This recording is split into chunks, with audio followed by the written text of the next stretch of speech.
Hello, Mr. Fries, Algebra 1B class. I'm looking at Unit 6, Homework 7, Graphing Exponential Functions, building on what we were talking about yesterday with this assignment with exponential functions and asymptotes. And, here's a couple examples here for you with the answers from number 1, number 2 from yesterday. Building on that today, I'm going to do probably more than half. I want to start doing odds and then I'm going to switch over to evens for you. Number 1, for these, all we have to do is classify each function as exponential growth or exponential decay. For example, decay is when you read a graph left to right, and it's, even though it's coming from infinite direction this way, we read it from left to right, so it's coming down and settling this way. That's decaying. This is growing, okay? So we have those two examples there. Notice the decaying one, we have a fraction here. We have a number less than 1. Notice the growth, the number that's with the x exponent is more than 1, okay? So that's how we tell the difference. If whatever is with the x exponent is less than 1, a fraction that's less than 1, it is going to be decay. So that one's decay. This one, be careful. This is a fraction, but it's not less than 1. 7 over 2 is 3.5.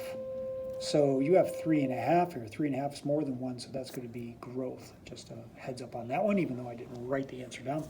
Number 3, what's with the x exponent? Don't let this throw you. You got to look at what's with the x exponent. And it's a 5. That's more than 1, so it's going to be a growth.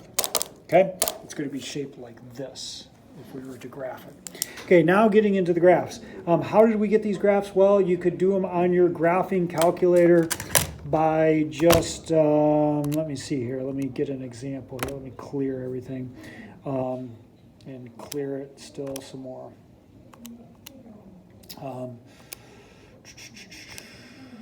Okay, you just press Y equals button and you get to this. And then in parentheses, I'm going to put 1 divided by 2, that's a half. Then we use the up button, this up button. And I'm going to put an X, so an X is right here. And that is it for that one. And then I go ahead and just hit graph.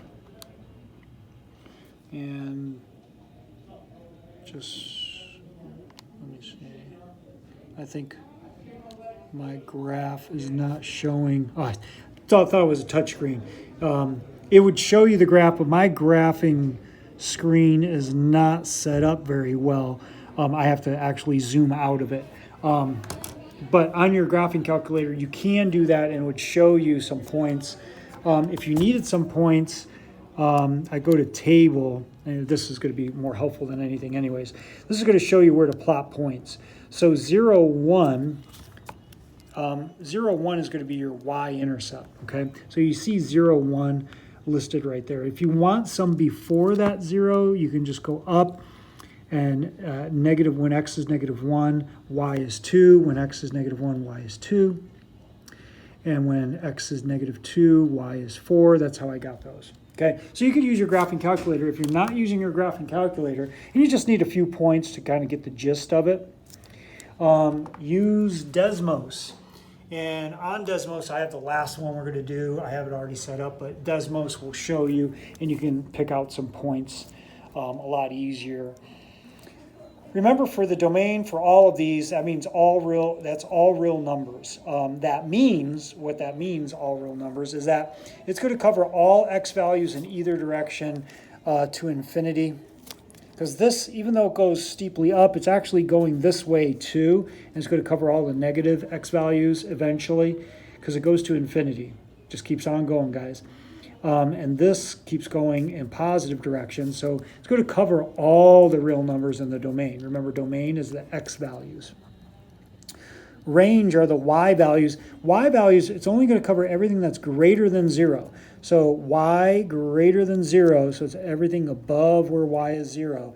It's going to be covering those numbers. Because as you see, where it comes from, it's everything before the 0. Okay, goes up to 0. we talked about the y-intercept where it crosses the y-axis. And the asymptote, remember, is just where it kind of flattens out. And this one flattens out down by 0.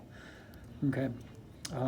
It never really touches 0. It just gets exponentially closer and closer and closer to infinity. It just keeps getting closer, never really gets there, though. Kind of weird, but that's the way it is. This might help you with number 5 to get you started. Number 6, and pause this as I'm moving forward. Notice it is growth because what is with the x exponent is more than 1. Remember, the domain for all these could be all real numbers. The range, this one ends up being y is greater than 1 because it flattens out right here. You'll see that on your graph or when you put it on Desmos. And the y-intercept crosses y at 0, 2. And the asymptote is y equals 1. Okay. Let me put that one on there just for the heck of it because I think I was working with a student on that one. And I'm going to use Desmos to kind of show you this one too. So I'm going to go 2, I'm going to use the AB and put an X because the B lets me put on there whatever I want, okay? And then as the exponent, and I'm putting X as the exponent, and then I'm going to do plus 1. Okay, so it does flatten out. As you can see here, as I get closer, it does flatten out on 1. So yes, y is going to be greater than 1, and the asymptote would be equal to 1. And you can see the y-intercept right there at 0, 2. Okay, and then you could, find some more points that will help you graph this. I usually get like 3 of them and put them together. So that's number 6. Number 7, if you want it, I'm not going to talk about it, but you could look at it. I plugged it in and got this out of there. In fact, we did that in class, I believe, and that was on the graphing calculator. Number 8 was also in class with the graphing calculator. You could put it in Desmos. And once again, this is a decay because why? What is with the x exponent is less than 1 fraction, right? Remember, the domain is all real numbers. The range y is greater than 0. Everything greater than 0. The y-intercept is 0, 2. And the asymptote is y equals 0. It flattens out at where y is 0. Number 9, to get you started, it's a decay in all real numbers. That's to get you started on it. Hopefully that helps. For number 10, and then you can finish number 9. Number 10, plug this in your calculator. And I have mine in red here. So you can see where I have it plugged in. Let me get rid of the blue line. Okay. And now I just have this one. Okay. And you can see the y-intercept is at 0, negative 3.5. Okay, so negative 3.5 is right here. You can see it flattens out at 4.